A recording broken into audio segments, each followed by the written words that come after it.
On continue les vidéos du contexte du marché, contexte graphique avec les figures chartistes du moment. Nous avons là le Nasdaq où on avait effectivement le double top de continuation avec son objectif tout en bas, mais on résiste sur cette ligne rouge qui était l'ancien niveau d'invalidation de ce biseau mauve qui avait cassé et qui avait ensuite été donc invalidé sous son niveau d'invalidation, la ligne rouge. Et là, il se passe des choses intéressantes. On va zoomer donc en plus petite périodicité. On est en H4. En M15, eh bien, on a ce triangle symétrique qui avait cassé ici, qui a hésité un peu, qui a repris appui sur le triangle et puis qui repart.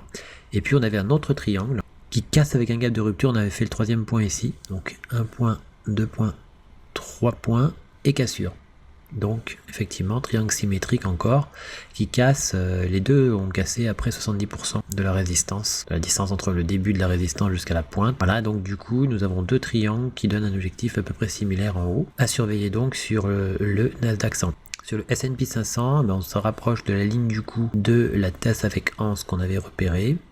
On va peut-être la recasser dans notre sens. En tout cas, quand on arrive sur la ligne du coup, il peut y avoir à ce moment-là des retournements. C'est un niveau sensible, donc prudence. Sur le DAX 40, eh bien, nous avons un triangle rectangle avec une résistance à 1 point, 2 points, 1 point, 2 points, incursion, 3 points, 4 points. Donc effectivement, s'il est cassé, ce sera valide. On a en bas une sorte de plat, pas super précis. Mais si ça casse par le haut, eh bien, ça sera intéressant, ce sera validable. Donc un triangle rectangle en M15 sur le DAX. Sur le CAC 40, en M30, on avait toujours notre biseau descendant. Mais figurez-vous qu'on a formé 3 points en dessous et qu'on a 3 points au-dessus. J'ai modifié la ligne que j'avais mis au départ. Et on est dans un triangle symétrique plus gros que le biseau descendant. Effectivement, là, il y a des différentes figures. On a un biseau jaune avec un double creux. Par contre, maintenant qu'on a un triangle symétrique, eh bien, attention, arriver effectivement sur la résistance, si on y arrive, hein, parce qu'on pourrait aussi casser directement, on pourrait quand même osciller un certain temps dans le triangle pour casser, par exemple, vers la pointe. On peut aussi casser très vite, hein, mais voilà, il y a des choses à faire, il y a de la prudence à avoir aussi aux abords de la résistance du triangle ou du support du triangle. Si on regarde en M5, eh bien, on avait vu le double creux, effectivement, on a rebondi sur la ligne du coup, on est revenu un peu en dessous. Il y avait un biseau ascendant qui a cassé à la baisse, mais dans le contexte tel qu'on l'a vu, finalement, en M30, effectivement, on peut plutôt espérer rejoindre l'autre côté du triangle symétrique. On vient découvrir le triangle symétrique, c'est possible qu'on oscille pendant un certain temps. Si je vais voir, donc là on est sur le compte FX Pro, si je vais voir le compte FTMO, sur le compte FTMO, eh bien on voit aussi le triangle symétrique, 1 point, 2 points, 3 points, 1 point, 2 points, 3 points, qui s'est formé, notre triangle symétrique. On a toujours notre position là aussi, qui était une position acheteuse. Mais on fera attention, arriver sur la résistance si on y parvient. Triangle rectangle a toujours son objectif haussier pour autant. Donc prudence hein, sur le CAC 40. Et on voit bien qu'on est dans un contexte de consolidation pour l'instant. Hein. Sur le GBP USD, on essaie toujours de repérer quelque chose dans le secteur puisqu'il y avait le retour sur la figure du biseau descendant en monthly. Quand on regarde dans le GBP USD en H1, eh bien on s'aperçoit qu'on est toujours dans ce canal parallèle qu'on avait réintégré, qu'on a plutôt bien confirmé sa réintégration. Et du coup, on pourrait très bien repartir à un moment donné à la hausse pour casser le drapeau à la hausse. Ça se transformer, ce canal se transformer en drapeau effectivement si on casse à la hausse. Euro-dollar toujours très proche du plus bas du triangle symétrique. Mais quand on zoome, il y a du nouveau, puisqu'effectivement on a l'ancien plus bas majeur, donc le bas du triangle symétrique monthly, juste avant l'objectif du biseau ascendant qu'on avait cassé. Et qu'est-ce qui se passe? Eh bien, on a formé un biseau descendant avec 1 point, 2 points, 3 points très précis, puis on casse et on revient faire un retour, un throwback donc sur le biseau descendant qui pourrait fonctionner, mais attention, pourrait aussi être aspiré vers le plus bas majeur. Rappelons qu'il y a la parité n'est pas si loin. Est-ce que on va faire un rebond haussier alors que tout le monde pourrait penser qu'on aille à la parité ou qu'on pourrait rejoindre cet ancien plus bas? Tout est possible. Hein. Seulement, effectivement, le biseau descendant se trouve dans un endroit qui n'est pas propice. Le contexte n'est pas favorable hein, pour ce biseau descendant. Cela dit, il est pur, il est net, il est clair. Donc, à voir. Sur le gold, on imagine toujours une fausse cassure de ce support. Quand on zoome, En daily, on est toujours autour de la ligne du coup de l'épaule tête épaule inversée. La limite d'invalidation de l'épaule tête épaule inversée est ici. Par contre, le triangle symétrique, même si l'épaule tête épaule inversée était invalidée, le triangle rectangle, lui, ne sera invalidé que si l'on touche son plus bas. Donc même si on vient dans le secteur, ce sera pas un souci pour le triangle rectangle. Quand on regarde en H4, on a un triangle rectangle plus petit du coup, qui pourrait lui casser à la hausse. S'il casse à la hausse, il y a des choses à faire. S'il casse à la baisse, on évitera. Hein, voilà pour l'instant. Donc nous, on attend une cassure haussière avant d'envisager éventuellement de faire quelque chose. NZD, JPY, toujours dans cette zone, le triangle symétrique avec une cassure baissière qui a fonctionné. On fait un pullback sur le triangle symétrique. Pour autant, on est dans un contexte où on a choisi de ne pas croire à la cassure baissière pour l'instant et d'attendre une cassure haussière. Si cassure haussière il y a, eh bien on aura un nouveau triangle, un nouveau support du triangle.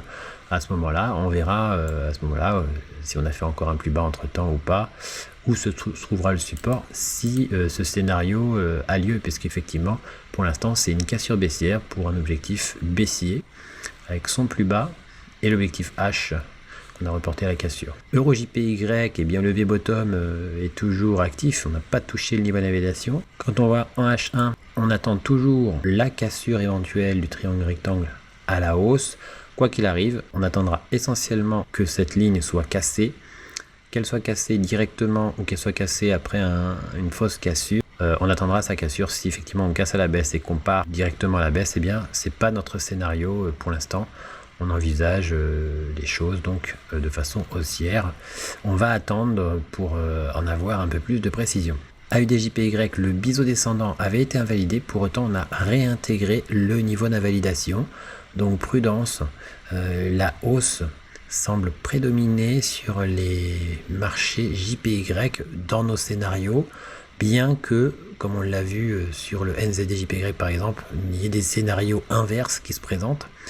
On croit toujours au côté haussier de la chose. GBP-JPY, on se dirige toujours vers l'objectif de ce triangle rectangle, mais attention, dans le secteur, il y a une pause sous forme d'un triangle symétrique potentiel dont on imagine une cassure haussière, et même si ce triangle symétrique est dans un contexte défavorable dans cette courbe du GBP-JPY, plutôt défavorable par rapport à nos critères, eh bien, au regard de l'ensemble des JPY, le scénario haussier pourrait être intéressant.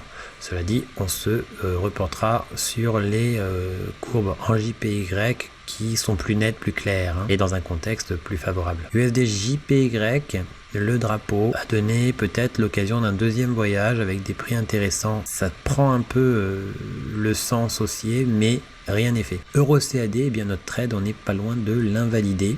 D'autant plus que quand on regarde dans le secteur en zoomant en M15, eh bien on est venu retoucher le support du gros triangle qu'on avait. Et puis si on regarde ici, on a soit un triangle rectangle dont le niveau d'invalidation serait ici, soit on peut le voir comme une tasse avec anse retournée qui casse actuellement.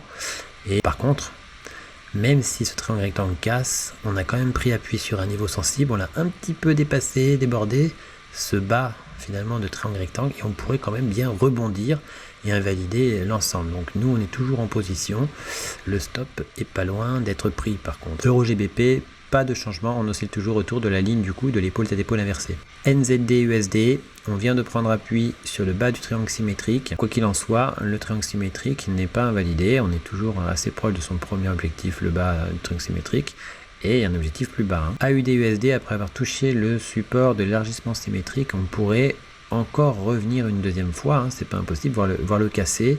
On l'a un petit peu cassé d'ailleurs, on l'a un petit peu débordé pendant un petit instant. C'est pas dit qu'on fasse pas une petite boucle et puis qu'on repasse pas à la baisse encore, mais prudence sur les paires en USD. On l'a vu déjà avec l'euro-dollar, une grosse hésitation, un combat entre deux biseaux. Là, si on va en M30, on voit qu'effectivement on se joue actuellement du bas du triangle symétrique qui peut être un point de rebond, c'est un plus bas. Donc attention, prudence sur le AUD-USD, on reste dans un moment d'hésitation, on est parti bien sous le bas du triangle symétrique, mais on est revenu au-dessus. Sur le WTI, eh bien, le rebond se poursuit depuis notre niveau remarquable. Ici, on a touché de façon plus précise, et on continue à rebondir. Nous, on n'avait pas envisagé de faire quelque chose sur la deuxième vague. GBP-NZD, toujours cette fausse cassure ici potentielle et pourtant on croit toujours à l'éventualité d'une recasse haussière. Quoi qu'il en soit, on attendra de éventuellement repartir dans une cassure haussière ou dans une cassure baissière avant d'envisager quelque chose. CAD, CHF, pas de changement, toujours autour de la ligne du coup de l'épaule, tête-épaule inversée. USD, CAD, pas de modification en daily, on s'approche toujours du triangle symétrique. NZD, CAD, on est toujours assez proche de l'objectif final de l'épaule tête-épaule. Euro CHF, le niveau du plus bas a vraiment servi d'obstacle. Prudence sur l'euro CHF. Toutefois, l'objectif du double top n'est pas loin. Euro AUD, après avoir quasiment fait le demi-objectif, on l'a frôlé de l'épaule tête-épaule inversée. On revient autour de la ligne du cou où il peut y avoir des choses intéressantes. Et AUD-CHF, pas de changement et on n'a rien repéré sur petite périodicité d'intéressant pour l'instant. Alors, pour découvrir les nouvelles figures chartistes et les nouvelles figures harmoniques du moment, vous allez sur Analyse VIP sur le site internet. Vous pouvez mettre l'application avec le code d'invitation pour effectivement recevoir les notifications directement, donc les nouvelles figures dès qu'elles sont postées dans le forum correspondant. Voilà, donc maintenant c'est gratuit, il suffit de cliquer sur s'abonner ici sur ce site. Quand vous êtes membre du site, pour être membre c'est gratuit, il suffit de cliquer sur connecter ou vous cliquez sur s'abonner et puis vous mettez s'inscrire. Voilà, votre mail, un mot de passe, vous marquez que vous n'êtes pas un robot, vous inscrivez et puis vous recevrez donc les notifications sur votre téléphone par mail si vous avez votre mail dans votre téléphone comme souvent, et puis par l'application aussi, comme quoi il y a une nouvelle figure qui a été découverte et qui a été postée. Voilà. Pour ce qui est des configurations de niveau expert, c'est ouvert à l'achat seulement pour les personnes qui ont fait la formation expert et qui ont donc la possibilité d'accéder à cet abonnement. Voilà, vous avez aussi sur Twitter effectivement les nouveaux posts qui seront désormais postés.